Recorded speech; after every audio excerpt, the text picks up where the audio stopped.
Sabia que o número de mulheres investigadoras em Portugal desde 2001 até 2021 praticamente não mudou e até baixou 3%?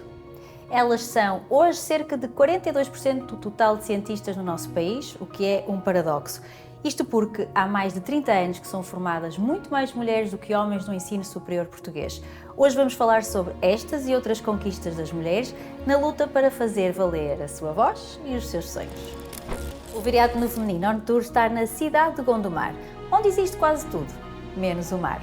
Atravessado pelos rios Douro e Sousa, por montanhas e vales, afirma-se como um território onde o rural e o urbano convivem em harmonia. Aqui pode-se experimentar a vida urbana e ainda percorrer lugares com alma de aldeia, caminhar na belíssima Marginal do Douro ou fazer turismo de aventura nas serras.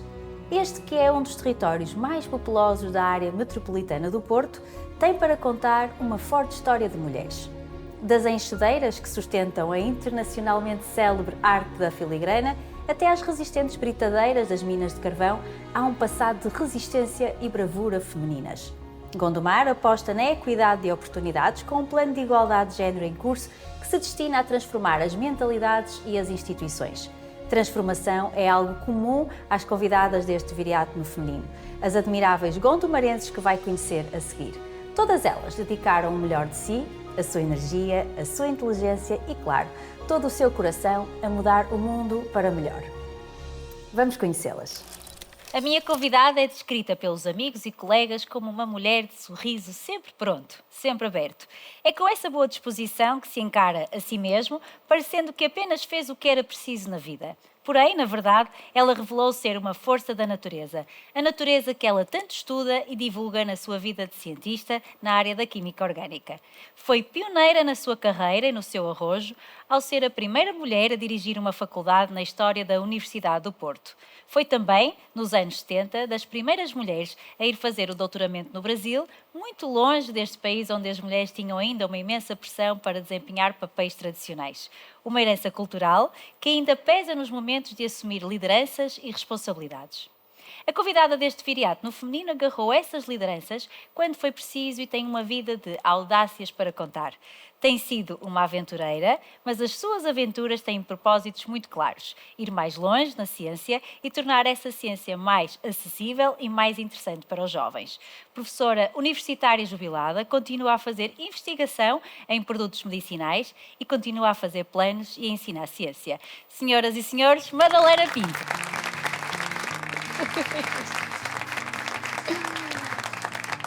Madalena, muito obrigada por ter aceitado este convite. Vai ser um gosto conhecer a sua história, porque tem, sinceramente, na minha opinião, tem uma história que consegue contar a história de muitas mulheres no pós-25 de Abril e foi uma das pioneiras em muita coisa. Mas vamos começar primeiro pela sua parte profissional, em que desde muito jovem que queria ter seguido Direito. Porquê é que escolheu a Faculdade de Farmácia e a Química? Antes de mais, boa tarde e muito obrigada, Ana, pela sua apresentação. Relativamente a Direito, era realmente algo que eu tinha pensado desde muito jovem. O que acontece é que naquela altura era muito complicado, porque só havia o curso de Direito em Coimbra. E então, para ir para Coimbra, para além do afastamento familiar, era filha única, neta única, também havia a parte económica, que era muito pesada também para os meus pais naquela altura. Entretanto, como meu pai tinha farmácia, ele era dessa área, e eu estava em contacto com essa área desde os 12 anos de idade, ele precisava ter um diretor técnico, então o que é que eu pensei? Eu vou fazer 3 anos de farmácia, na altura havia bacharelato e licenciatura, faço a bacharelato, já posso ser diretor técnico da farmácia, esse problema fica resolvido e eu, a partir daí mando-me para Coimbra e vou fazer Direito.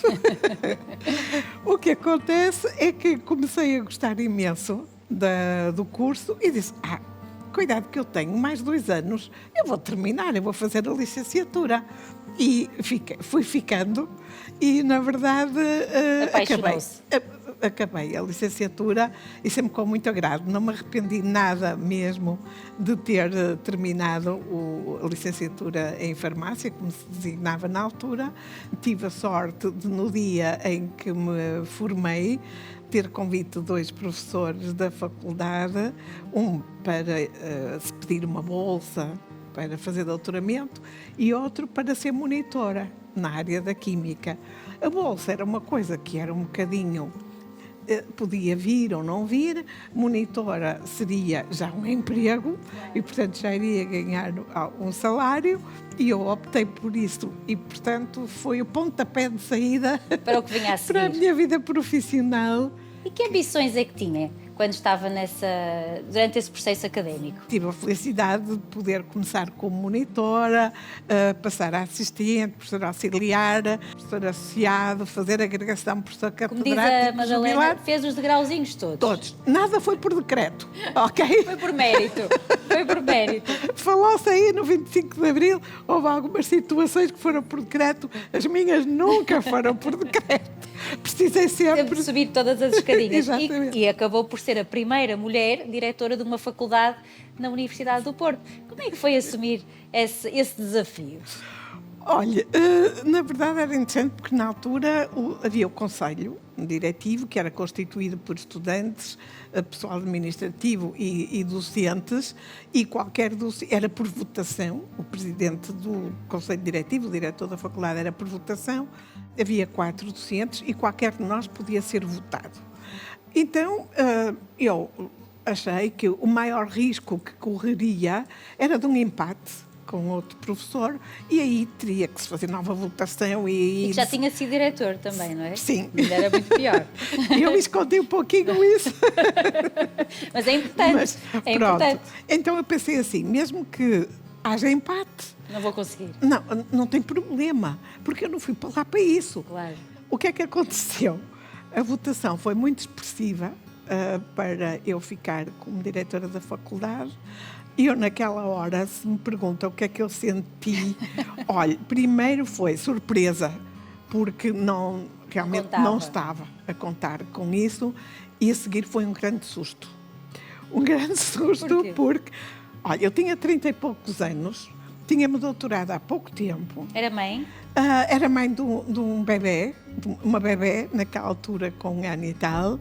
Era professora auxiliar e então fiquei realmente muito assustada naquele momento. O sentimento seguinte foi, se as pessoas votaram tão expressivamente em mim... Porque eu tinha capacidade. Eu não posso desiludir ou defraudar as expectativas dessas pessoas. Claro. Na medida em que, à partida, eu sabia que havia essa possibilidade de ser votada, só que não acreditava nela. E foi uma bomba lá na faculdade. Olha, Ana... Mas porquê? Por ser muito jovem ou por ser mulher? Olha, assim, eu acho que pelas duas coisas, porque realmente era muito jovem, era mulher, era uma situação inédita naquela casa e noutras das outras qualquer, claro, naquela altura. E acho que metade da faculdade achou aquilo super interessante. Uma coisa nova, uma mulher dirigir a faculdade, e a outra metade não achou piada nenhuma. A faculdade de farmácia, embora tivesse uma população feminina realmente muito expressiva, muito maior que da masculina, ainda havia muito a ideia de que era o senhor diretor. Claro. Os que era normalmente eram mais direcionados para os homens. Para homens e já com normalmente professores catedráticos, claro, etc. E andava sempre à volta. Chega lá, uma jovenzinha com 34 anos. E o que é que acontece? Sempre professores catedráticos. Então, a direção da casa tinha andado sempre, mais ou menos, não é, à volta das mesmas pessoas. E aquilo foi completamente disruptivo. Aquela situação foi disruptiva dentro daquela casa, sim. E ainda acharam que não ia aceitar, não é? E isso deu-lhe mais força. Foi um bocadinho pior. Então. Se eu puder ser completamente sincera... Seja, por favor. Eu fui dissuadida de aceitar. Disseram, não, você não está a pensar aceitar essa situação, pois não? Pois não. esta foi a segunda abordagem. A primeira foi, olha, o que é que acha? Porque realmente é uma situação um bocadinho complicada, você vai ficar aí numa situação, enfim, pouco cómoda, naquele conselho diretivo, com os outros docentes. Ok, essa foi a abordagem. Eu disse, não, vou pensar, mas acho que não. Quando surgiu a segunda abordagem, de você não vai aceitar, pois não? E aí Sabe, foi a força. Eu tenho um defeito muito grande, Então. que tenho tentado amenizar ao longo do tempo, que é a dificuldade de resistir a um desafio. Isso é ótimo. Isso é muito bom. Quais foram, assim, os melhores ensinamentos que retirou dessa altura? Eu tive que aprender muito em pouco tempo. Pois. E muita coisa, porque eu era, como se costuma dizer, completamente verde numa área de, digamos, gestão e muito menos de uma faculdade. Mas algumas coisas eu aprendi. Uma foi a resiliência, de que eu tinha que perseguir objetivos e manter-me neles. E, portanto, não, como disse, não desiludir quem acreditou que eu faria um papel diferente que era capaz, claro, do que era até aí. E também outra coisa foi ter que ouvir sempre os outros e decidir em conjunto com os diferentes grupos em que havia algum assunto para gerir. E outra coisa também era ouvir quem tinha mais experiência.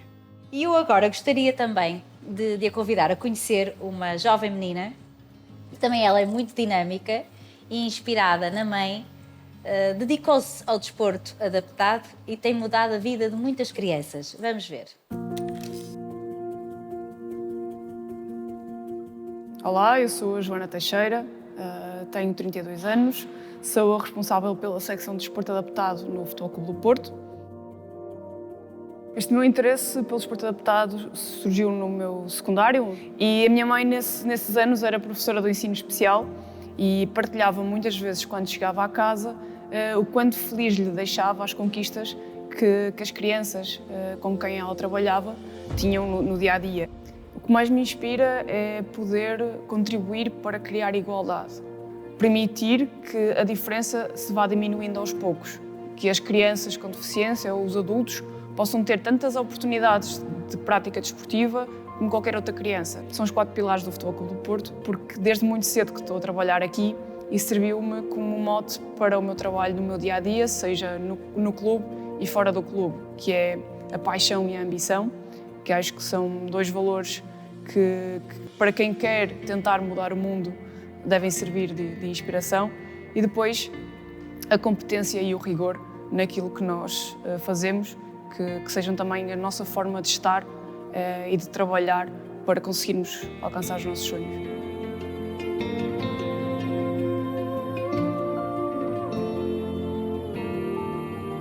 Um reduzido número de pessoas com deficiência do sexo feminino que praticam desporto adaptado. Nós, por exemplo, aqui no clube, em cerca dos 90 atletas que temos a praticar desporto connosco semanalmente, apenas 6 ou 7 são mulheres. E é algo que é curioso e que eu acho que se deveria procurar encontrar mais a justificação para isso e procurar também reverter esta situação, procurar que mais mulheres com deficiência se sintam confortáveis em experimentar uma prática desportiva e se sintam capazes e confiantes de explorar essas competências. Também aqui na realidade do desporto adaptado do Futebol Clube do Porto, nós temos muitos treinadores, porque temos várias modalidades, e a maioria são mulheres. Assim como o Departamento de Saúde, os elementos que o constituem, que trabalham com o desporto adaptado aqui no clube, também são maioritariamente mulheres. Eu acredito que seja pela sensibilidade que nós temos em trabalhar com este grupo, com esta população.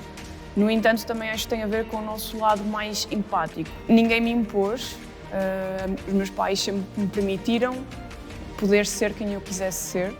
E assim que eu lhes disse que esta era a área que eu queria seguir, sempre me incentivaram, sempre me apoiaram. Fiz muito voluntariado, corria de um lado para o outro para poder assistir a provas de desporto adaptado, formações específicas nesta área, e os meus pais sempre sempre me apoiaram bastante.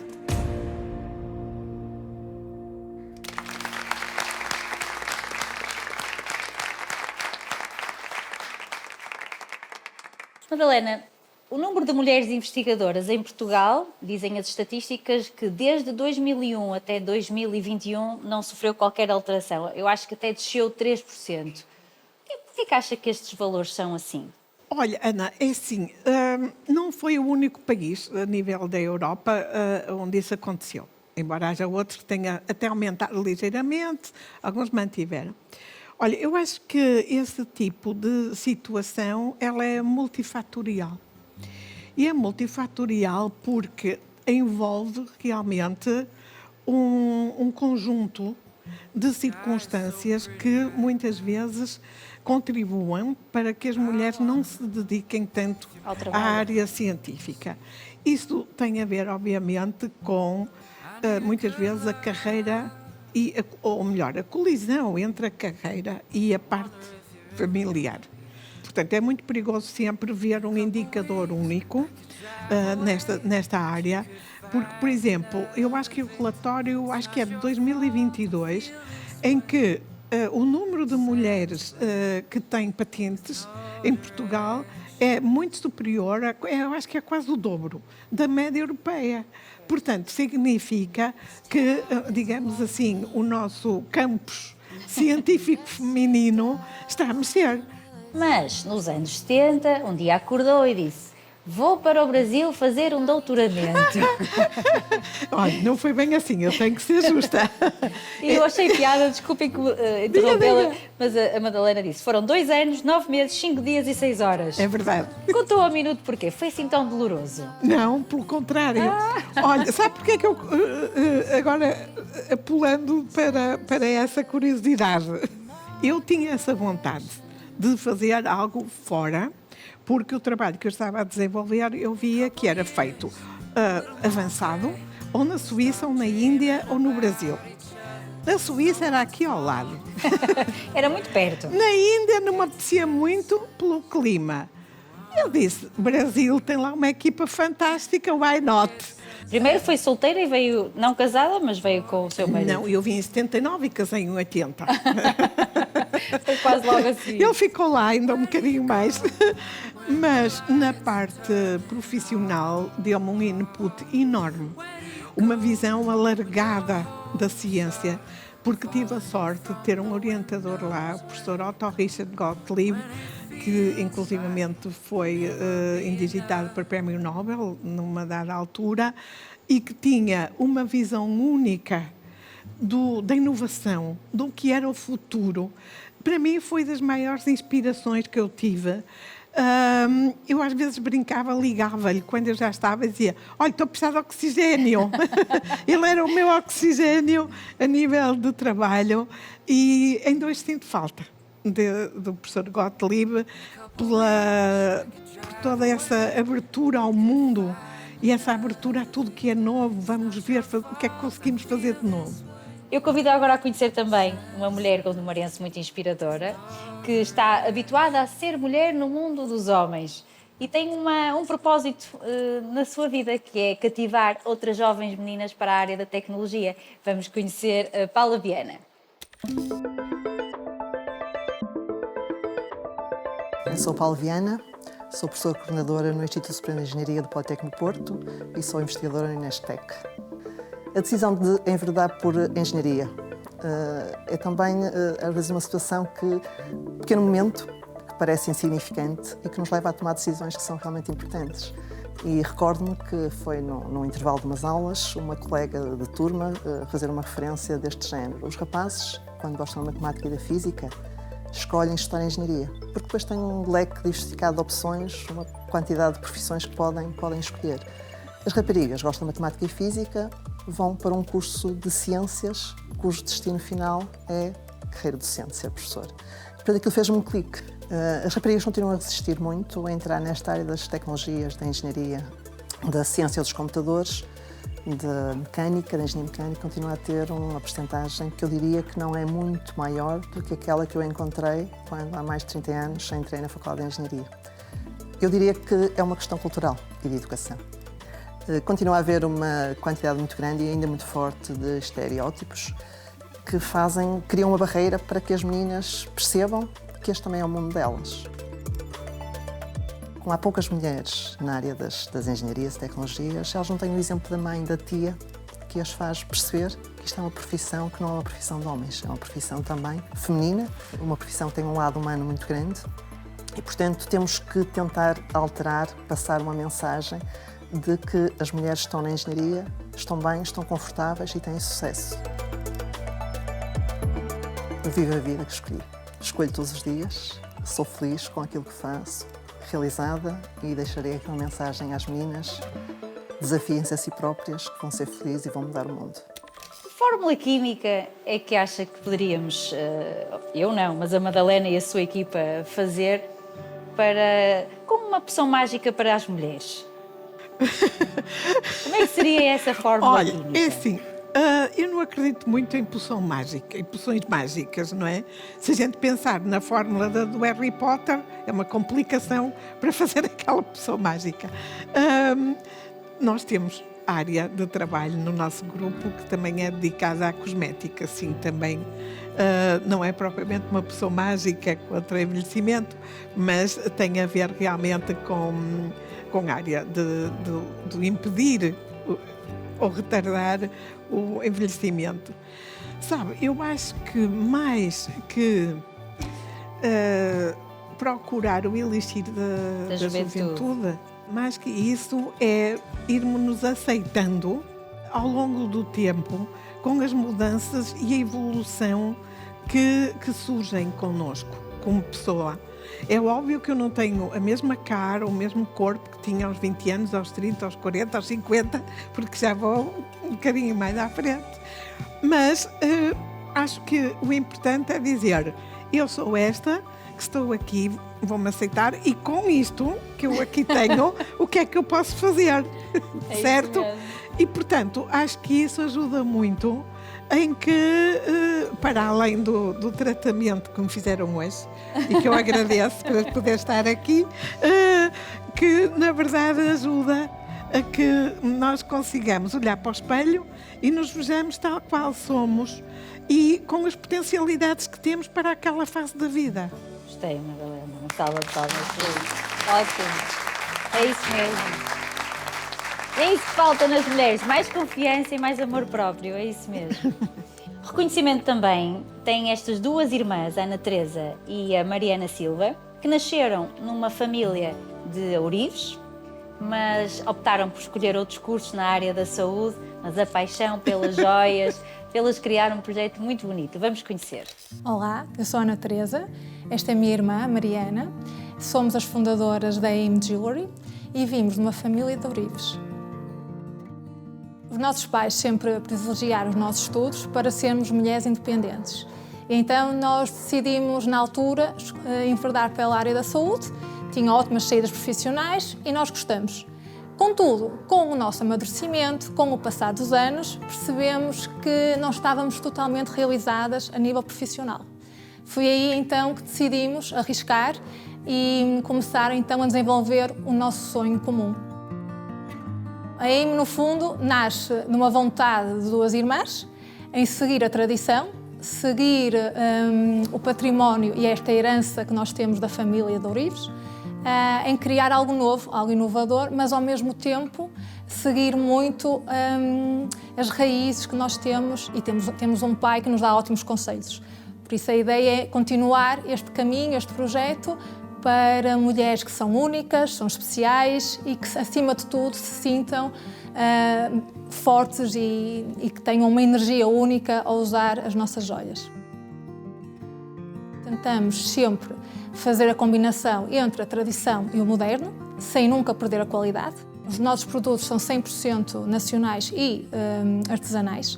Portanto, nós seguimos uma linha, seguimos as tendências, sem nunca perder a nossa identidade. A nossa maior inspiração, acima de tudo, são as mulheres. As mulheres independentes, as mulheres capazes, as mulheres que não têm medo de arriscar, que não têm medo de dizer não. Nós estamos a caminhar para a vida que escolhemos. Podemos dizer que somos super realizadas a nível familiar, temos uns filhos maravilhosos. A nível profissional, somos boas profissionais, somos dedicadas ao que fazemos. A nível de projeto e de sonho, estamos a caminhar para, a curto prazo, conseguirmos ter um espaço físico, dedicado então ao styling, ao aconselhamento das nossas clientes, ou seja, conseguir trabalhar diariamente e a 100% naquilo que realmente nos cativa e nos move. Estamos quase a terminar, Madalena. Eu ficaria aqui muito mais tempo consigo, porque é efetivamente uma mulher encantadora. Vamos terminar com a pergunta da praxe, que é: vive a vida que escolheu ou que escolheram para si? Ai, não, a que eu escolhi. Para mim seria difícil gerir uma situação em que eu tivesse uma vida que outros escolheram para mim.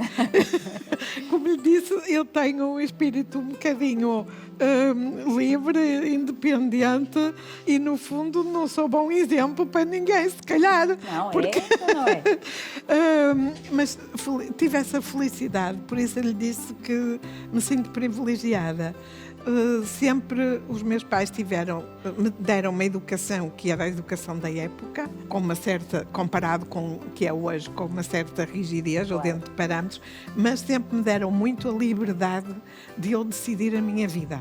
Inclusivamente de ir para fora, era para ficar 9 meses ou 6 meses e fiquei quase 3 anos da escolha de com quem me casar. Porque naquela altura alguém vindo da Tailândia não era propriamente aqui em Gondomar algo que fosse muito...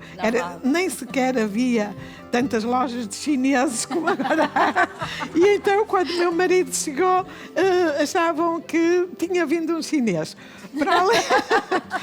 Para além disso, quando o ANEC veio, chama-se ANEC Joy, portanto este nome será muito comum para muitos estudantes também. Quando ele chegou, ele ficou lá em casa. O noivo e a noiva saíram da mesma casa para casar. A minha mãe é que o acompanhou ao altar e o meu pai acompanhou a mim. Então, toda a minha vida, o nosso processo de casamento tem esta altura, porque foi com a autorização papal de disparidade de culto. Enfim, olha, não vamos continuar, porque senão não saímos daqui. Vamos esperar pelo próximo episódio. Mas, na verdade, até nisso, eu tive a liberdade de fazer essa escolha. Os meus pais sempre aceitaram o ANEC desde o primeiro minuto. E dentro da faculdade, quando eu assumi ficar como diretora do Laboratório de Química Orgânica, também sempre tive a liberdade para o gerir da forma que entendia. E hoje continuo a ter a liberdade de fazer aquilo que quero, que gosto de fazer. E, portanto, tenho que reconhecer que tenho muito que retribuir neste mundo, porque tenho a vida que escolhi, sim. Muito bom. Isso nota-se.